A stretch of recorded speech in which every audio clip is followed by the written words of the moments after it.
তুই আমার সামনে থাকিস আর না থাকিস, আমার দোয়া সব সময় তোর সাথে আছে রে মা। আমি চাই তোর পরীক্ষাটা হয়ে গেলেই তুই আর নাহিয়ান বিয়েটা করে ফেল। মেঘা দরজা খোলো। Megha, Megha, Megha, Megha, I am sorry, আমি এক্সট্রিমলি সরি মেঘা। অ্যাকচুয়ালি আমার না ফোনের চার্জ শেষ হয়ে গেছিলো, বুঝছো? আমি যে আমার যা দেরি হইতেছে আমি না তোমাকে জানাতে পারি না, বুঝছো? I am sorry, extremely sorry. আমার দেরি হয়েছে জন্য সরি। এসব বাদ দাও, আমি না তোমাকে বুঝাইতে পারবো না আমি যে কি খুশি মেঘা। ও মেঘা, কমন, আমার যে কি এক্সাইটেড লাগতেছে। ওই বাসায় এত মজা হয়েছে। ও গড, তুমি তোমাকে ফোর্সফুলি না পাঠাইতা আমি সব কিছু মিস করে ফেলতাম। আমার না খুব এক্সাইটেড লাগতেছে, তোমাকে আমি কখন সবটা খুলে বলবো।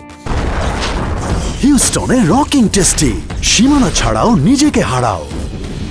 আর এত মজা হয়েছে, আমি এত খুশি। ও গড, আমার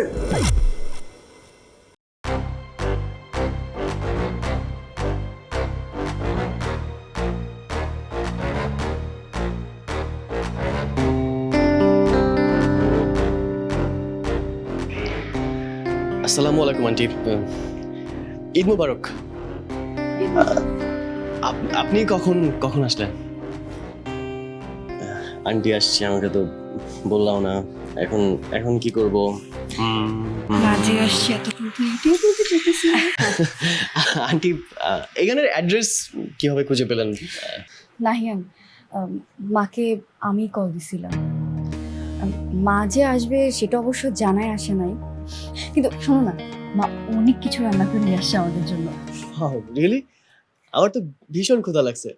আন্টি কি আনছে? মেঘা দাও না প্লিজ। নাহিয়ান, তুমি ওই বাসা থেকে কিছু খায় আসো না? ছেলেটা মাত্র আসলো আর তুই এত প্রশ্ন শুরু করলি। নাহিয়ান, তুমি যাও তো বাবা, ফ্রেশ হয়ে এসো, আমি খাবার গরম করছি। মা আমি করতেছি না, আজকে তোকে কিছুই করতে হবে না। অনেকদিন পর তোকে কাছে পেয়েছি, আজ সব আমি নিজের হাতে বেড়ে তোদের খাওয়াবো। যাও তো বাবা, তুমি ফ্রেশ হয়ে এসো। ওকে।